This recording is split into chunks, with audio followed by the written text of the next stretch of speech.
Welcome to the Silver Screen Project, where we look back at a series of films in anticipation of an exciting new cinema release. In preparation for the new Dungeons and Dragons Honor Among Thieves, we went back to watch the Dungeons and Dragons film from the year 2000, which I didn't know existed until fairly recently. Yes, yeah, I was aware of it, and I think I knew that Jeremy Irons was in it, and that's all I knew.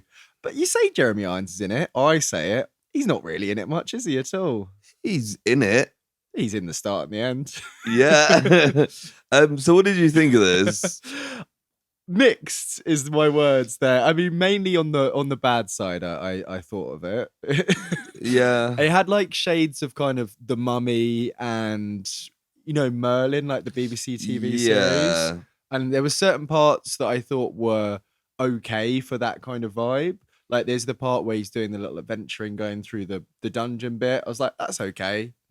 Some of the sets, there's a bit with the market. I was like, they've clearly done some stuff there. And then in contrast, there's like the whole end sequence, which is very, very poor CGI and green screen. Yeah. The plot was very confusing. Yeah. So the plot wasn't very good. Yeah. But I have to say, I kind of knew it wasn't well received. I knew it had a 3.6. I had a pretty good idea of what I was IMDb getting score. into. Yeah. So because of that, I kind of enjoyed it more than I thought I was going to. Yeah. I mean, it starts with that terrible CGI dragon and Jeremy Irons. I didn't understand what was going on there at all. Yeah, I think Jeremy Irons was trying to control the dragon. Exactly. But like of the whole thing was like who can control the most dragons, and there was red dragons and gold dragons. But yeah, once I kind of saw that dragon, I was like, okay, my standards have dropped to the floor here. Just like that dragon when it got pinned by that thing. Yeah. But I think I enjoyed it. I was like, it wasn't good by any stretch of the imagination, but it wasn't the worst film I've ever seen. I think that the thing that kind of there was a lot of bad stuff in it, but the thing that really kind of that I kind of got left with, that left a bad taste in my mouth, was the fact that, for a Dungeons and Dragons film, I'm not massively au fait with Dungeons and Dragons like lore, or I'm not really. I played one introductory session. We played other role playing games like Shiver, and some more kind of board game based ones. But as far as I kind of aware, you have like a group of adventurers that go on a quest and they do some stuff and they get sidetracked, they meet characters. Yeah. And I feel like that aspect was kind of lacking a little bit. It's kind of got that loosely with the four main people who are on this quest. Yeah.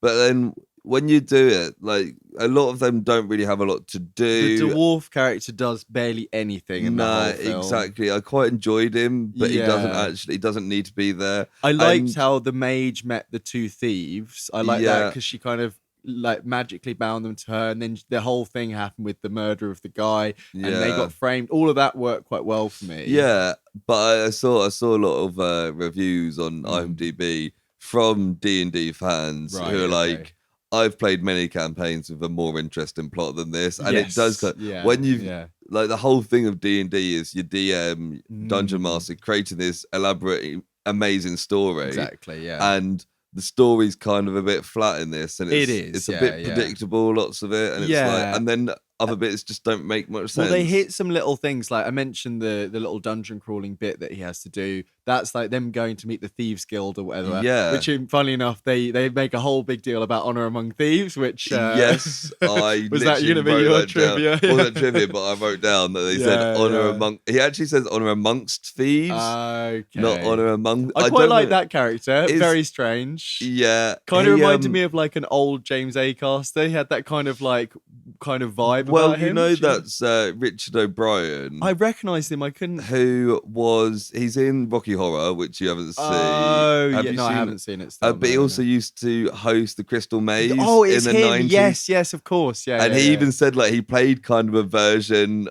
of himself in the Crystal Maze for this. It's the whole thing with because he's Overwatch. Yes, okay, that makes a lot more sense. Yeah. Yeah, okay, but that's quite fun. Yeah, I wrote that the maze was fun. Like, it was very like kind of Indiana Jones. That's it, and that's what I was thinking. The Mummy as well. Even the look of that main character is a little bit Brendan Fraser as well. A bit easier than they made out it's gonna be. It's like nobody ever survived. No one jumped on the spinny things before. Yeah. I quite like the eyes, and then suddenly like it started speeding up, and when they flipped over, and it was like, don't tread on this one, and it was like, and at the end it was just like break that thing and you win. It was like it's fire shooting out, but like you can run through fire. That's what he did. That's what he did. At the end, he just ran through. Yeah, I did like how it turned around. Like I was waiting for someone to unlock it for me so I could have it. It's like that's all very good, and that's the kind of little, if you imagine this split up into sessions of D&D, you can imagine that being a whole thing and it ending with like, oh, but actually I'm gonna steal it off you. And I liked the some of the bad guys stuff I didn't love, but I liked the fact they were constantly pursuing, and that guy would just turn up with all his soldiers. Yeah, that felt very kind of classic adventure Silvermouth kind guy. Yeah.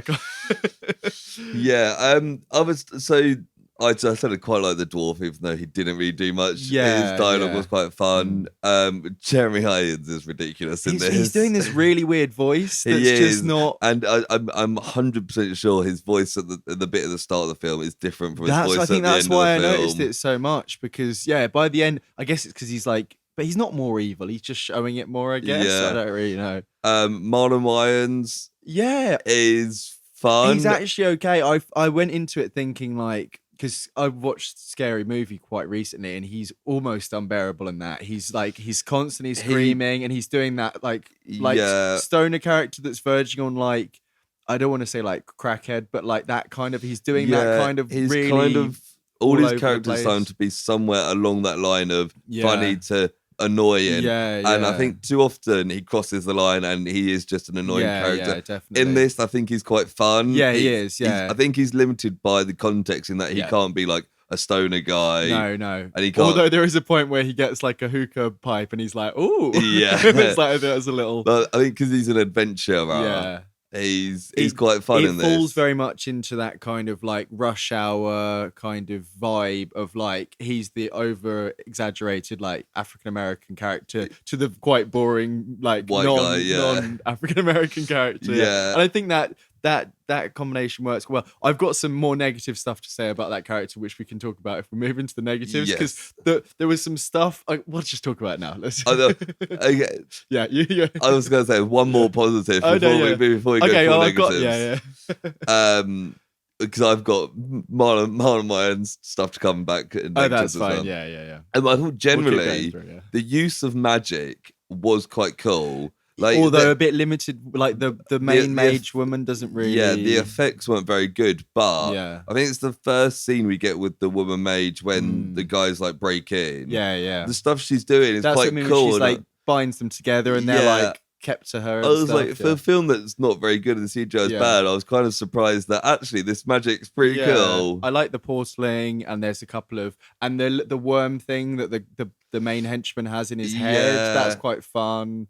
I'd say it's fairly original. It might be stuff from. That's what I'm thinking. I mean, there was a point where someone makes a joke about like, in order to pick up you, I'd have to put a something spell on myself, and they're like, I'm like, that's a reference, right? I don't know what it is, but it's a reference. Yeah, I mean, there's like I said, the kind of look of it can be a little bit. I don't know if I said the look of it is a little bit cheap overall. I think like. If you compare it to some films coming out at the same time, and there's a big one which was produced by the same company. New Line Cinema. New Line Cinema are also releasing Lord of the Rings at the same time.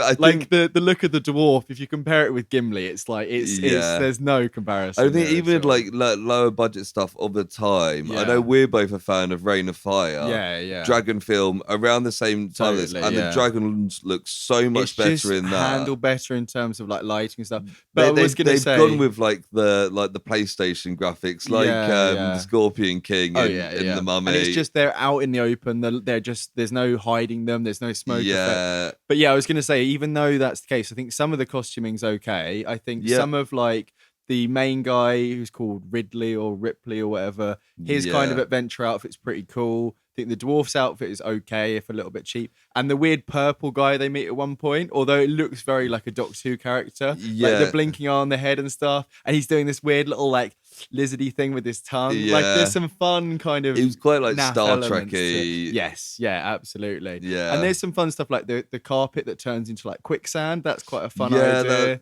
Again, that's kind of the magic kind of that you're elements. saying. Yeah. And there's just stuff like the skeleton that gives him like the wand thing. That was quite cool. The skeleton was just cool. This puppety thing that's just like talking to him. But he's like, I've been here for a long old time. Yeah. And I do like that. And when he took it, did the skeleton then like die permanently? I can't remember. I couldn't remember. But I like that it didn't hold your hand with the magic stuff, and it's like it almost assumes that you know D&D in general. So in that sense, it just felt like this is just stuff that happens. And there's like the big eyeball thing that was like a guard. Yeah, it's like that's obviously a D&D character. I feel they do the balance quite well of like if you do play D&D, you might be like, oh hi, it's that. Yeah. If you don't, then it doesn't really matter because it's like, oh okay, cool, this exists in this world. Yeah, no, exactly. I did think it was weird that they didn't have. I thought they were going to hit more of like the classic archetypes of classes, and they had two thieves. And this is kind of what I was going to go on. Did you have any more? No, go ahead. So I had this whole thing. So Marlon Wayans' character, okay, he has this hat which is shaped like ears and is covering the top half of his ears, right? Right. And then the first character that we meet that's an elf is an African American woman. Yeah. And I'm thinking the whole time he's going to be revealed to be an elf because he's falling in love with this woman or is like trying to flirt with her. He's got the top half of his ears covered the whole time. He's got this whole thing with the dwarf, like elves are so bad. And he's like, yeah, okay. And it just never goes anywhere. And I'm like, that feels like they literally do it in The Witcher. Do you remember in the TV show? There's a guy who has a hat like that covers the top of his ears. I'm like, this is where this is going the whole time, and it just never goes anywhere. I don't think I even clocked on to that. And then he just. I quite like the fact that he just died kind of 2/3 of the way through. See, I was mixed about his death because it didn't feel particularly earned. I don't think. It came out of I enjoyed the character, and I thought like, killing off one of the main characters 2/3 into the film is a ballsy move that and it feels quite like something that might happen in like in a D&D campaign. I think because it was kind of surprising that he actually killed him. It was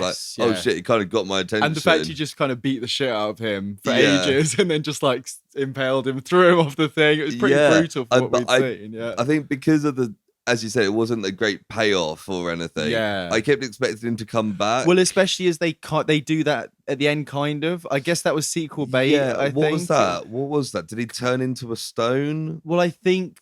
They all went into the. Oh, that's another big thing. But yeah, they all went into the stone. The bit where they both went in the map and then just came out and told everyone what the quest was. What was that about? Yeah. Did they cut a scene out? They went in and then they came out and then it was like, by the way, everyone, this is what we've got to do. Which I guess is the kind of thing that might happen in a campaign. Like the dungeon master like tells two players to like relay the story. I don't know, is that a thing? Yeah, but it felt really like disjointed to me. I think I was writing up some notes for the project yes, as this film started. And when that kind of happened, I was like, wait, what's going on? I had to rewind it a bit because I thought I'd missed something. And I was like, oh, because they go into the map, then the whole brawl happens in the pub tavern place. And then when they leave, or do they pop back out of the map? I think they pop back out, but like when they're outside already. Yeah, and then she comes out and meets them. I don't know how she knew she was there, but the dwarf is.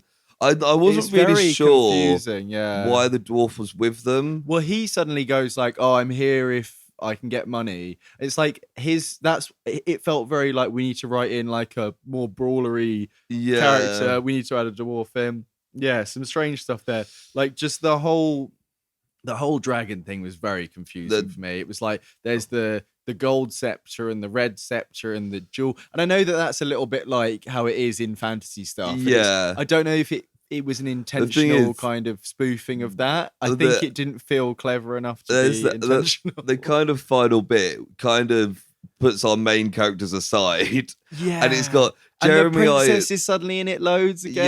Yeah, so you've got Jeremy Irons in a tower with a red scepter aiming some red dragons at people. And then there's another tower about a mile away with the princess with a golden scepter. But then suddenly shooting. she's like flying around on dragons. No, as well. before that, it's even worse because they're all like fighting and dragons are dying. And she goes, "Oh, what have I done?" And she like calls the dragons back. Yeah. And then 2 minutes later, we see her riding into battle on the dragon.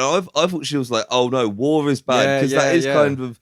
Jeremy Irons' argument for this is you're going to start a war. Yeah. And she was like, well, war's worth it. I did think all that politics stuff was so boring. It was so stupid as well. And there was the guy who was, the accents kind of bothered me a little bit because I'm more used to kind of fantasy British-ish accents or European accents. And then like the guy who was running the Senate was just like, hey, what are we gonna do about all this then? It was really so like she was the empress or something. Yes, yeah. And they're like the mages who are the Senate or something. And that was quite fun. Well, but it felt a little bit like a Discworldy kind of like or Jedi type situation. Yeah, it seems like it's all of them against her.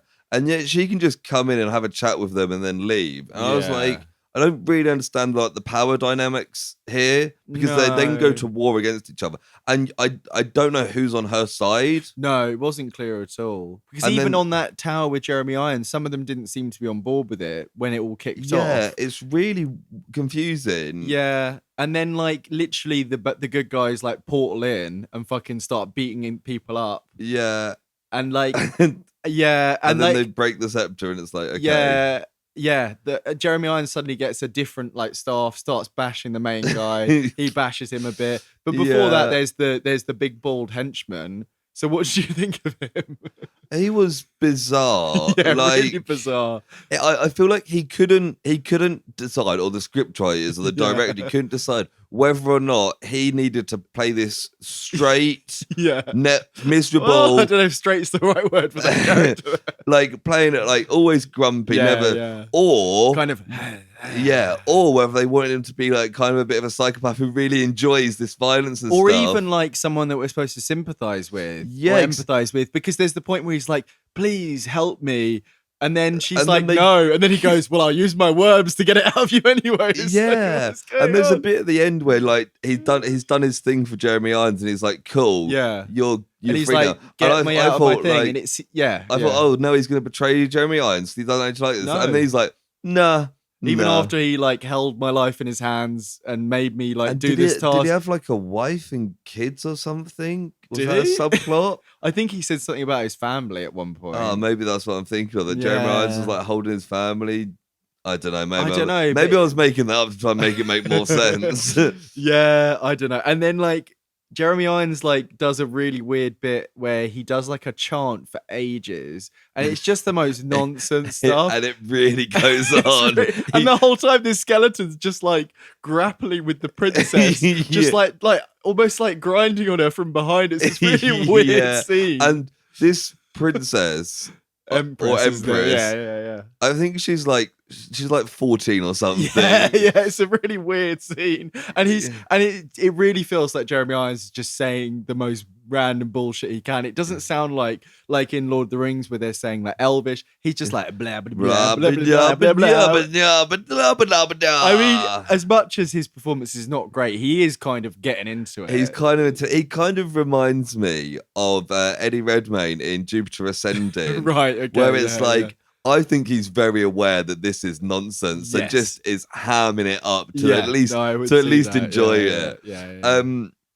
Speaking of the acting, the actress that plays Marina, the mage, I recognised her. Yeah, I didn't recognise her, but she's fucking awful. Oh yeah, a lot of them were bad. The main guy was the most forgettable hero I've ever seen. He was, but that mage. She does some scenes, and I was like, how on earth has this person got a job acting? Yeah. Did you see that she was in anything else at all? I didn't look it up. But yeah, I was like, she is really bad, and so bad that I noticed it in this film where nobody's particularly good. She's called Zoe McClellan. Yeah. Okay. Jag, Dirty Sexy Money, NCIS New Orleans, and Designated Survivor. Yeah, no, I haven't seen any of them. Yeah. Suits. Yeah. Lots of TV, it seems. Yeah.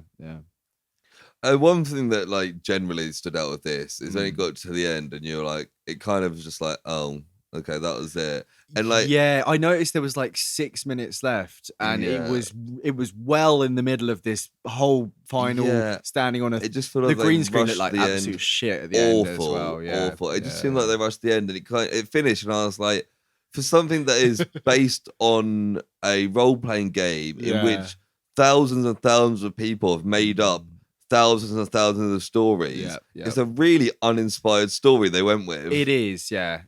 And there's not really any, like, going back to the party and the kind of, the ragtag group. Yeah. There's not really any, other than the fact that two of them kiss at one point. There's no real, like, journey or arc that any of them go on. No. They kind of by the end, the elf woman is now part of them instead and is just there like, haha, I'm with you too. And it's like she was barely even in it either. Also, her armor was ridiculous. She had literal nipples on it and like a belly button and like abs on it. And it's like the Batman 89. Yeah, it was really similar to that.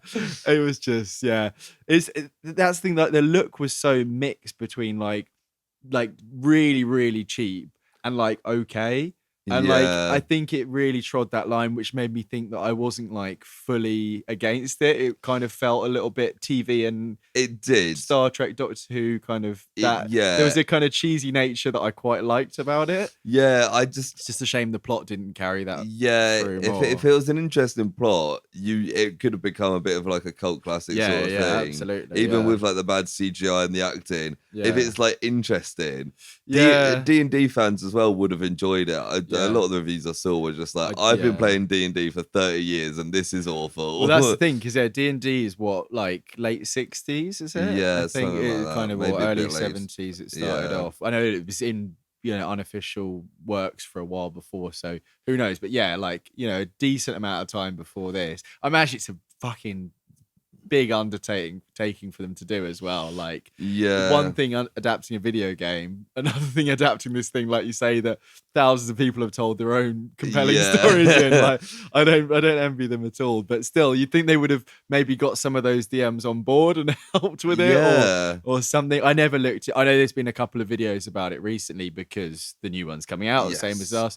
But I didn't watch any of them because I didn't want to repeat anything that anyone else said, but I'm quite interested to have a look into the background of this a little bit more and see how the hell this turned out this way. I mean, it's what I did see. One of the trivia that I didn't write down is that the producer and end up being director, Courtney something, went to the studio with a list of directors that he wanted, and they were like, nope. Basically got to a point where he's like, fine, I'm gonna have to do this myself. I'll do it myself. But one of the people on the list that New Line Cinema, I think, said no to was Francis Ford Coppola. Oh my god! Could you imagine this film directed by Francis Ford Coppola? I mean, it's one of those where they probably said no because he would have asked for ridiculous amounts of money to even read the script of this. It would be fantastic to get some kind of more prestige person to do like a fantasy film, because it does. I think recently it's been a bit of a kind of like fantasy with superhero stuff. It kind of all gets lumped into one. It's a bit like that's commercial stuff. But it'd be great to see someone who has a bit of like, artistic weight behind them do something a bit like this. Maybe not with a Dungeons and Dragons name, but I don't know. There's probably loads of examples. I think I was trying to think. So it depends on what it is, because obviously Chloe Zhao was a bit more of an artistic director, and then did Eternals, and it was just like, I think it's just another film. If you could do it without the pressure of a franchise, where they can actually do. Because you imagine like a super serious. Like, kind of like a Peter Jackson Lord of the Rings. That's the first. If you got like a Spielberg or a Tarantino to do some, but without weird fantasy in film. Their own universe as well, like with some it would be something like their like partner or child was really into it and really wanted them to do it. I guess you just imagine like an old man doing like a film like this and getting like one fucking thing really that into I it. guess would kind of fit that criteria is Pan's Labyrinth.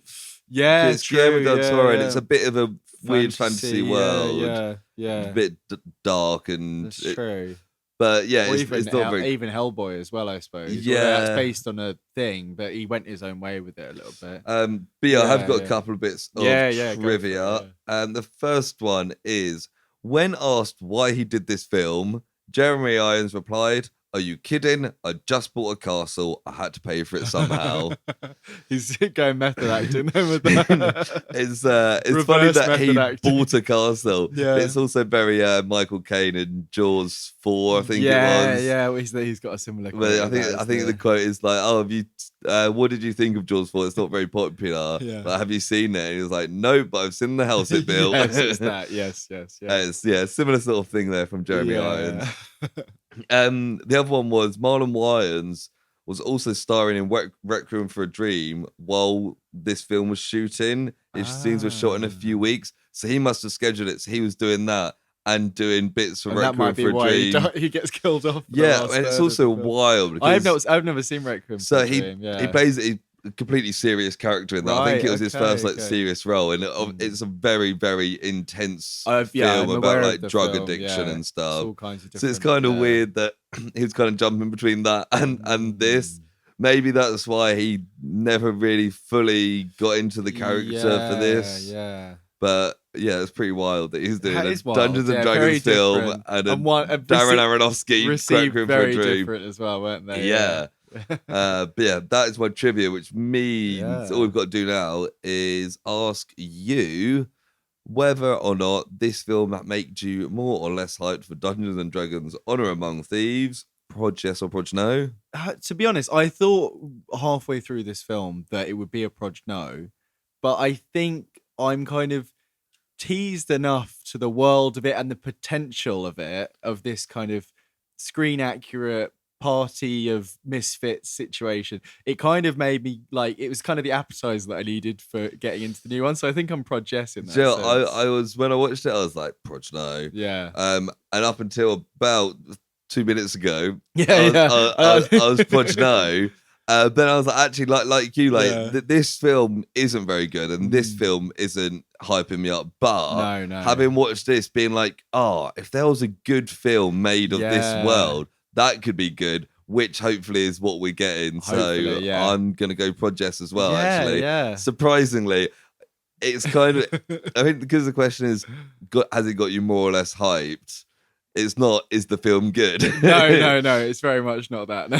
So yeah, this has got me more hyped for Honor Among I'm actually Thieves. well excited. I was actually thinking when we watched Rings of Power, I remember at the time when Elrond and the dwarf prince, whatever he was called, when they're kind of being during when they're, it's like during the third or something, isn't it? Yeah. When they're being like quite pally, I remember at the time being like, this makes me want to get into like a fantasy thing, like a Dungeons and Dragons thing. And if we get any kind of relationship like that, where it's just like weird fantasy guys just having a good time together, that's kind of what I'm up for, you know. Hopefully, or some of them hate each other a little bit, like Lord of the Rings. You know? Hopefully, Honor Among Thieves does really well and is well received, and they can be like, let's do more of these. Yeah, totally. And they don't even have to have the same cast. Like, just do a new adventure. Whole new adventure. How much do you think it's gonna like lean into the kind of not necessarily fourth wall breaking, but like this is a game thing? Do you think there'll be like the characters are,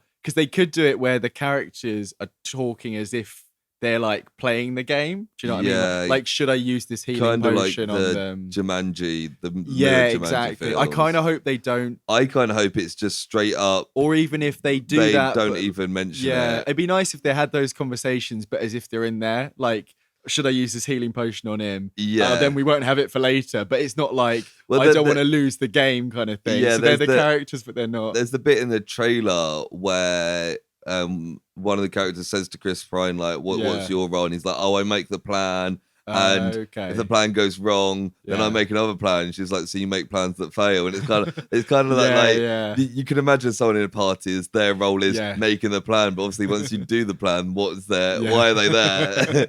So I feel like it's gonna be. I don't think I've seen the trailer actually. No. I think it's gonna be quite self-aware. It has to be without in this era, doesn't it? Yeah, really? Without being like, I'm someone playing a game. Yeah, I hope not. They probably do a couple of little references and stuff. They always do with the video game thing.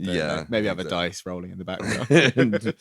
Cool. But yeah, that brings us to the end of that. Thank you for joining us. We will next time do Dungeons and Dragons on Among Thieves. So hopefully we'll all enjoy that. Yeah. Let us know your thoughts on the 2000 Dungeons and Dragons. Let us know if you're Proj Yes or Proj No as well. Yeah. And also, if you want to hear more stuff like this, we've got the Project, which is the main podcast where we tackle a different project from pop cultural history each week. God, you struck with that one, didn't you? I did. Yeah, I ran out of breath there. But yeah, normally I don't run out of breath on the main podcast.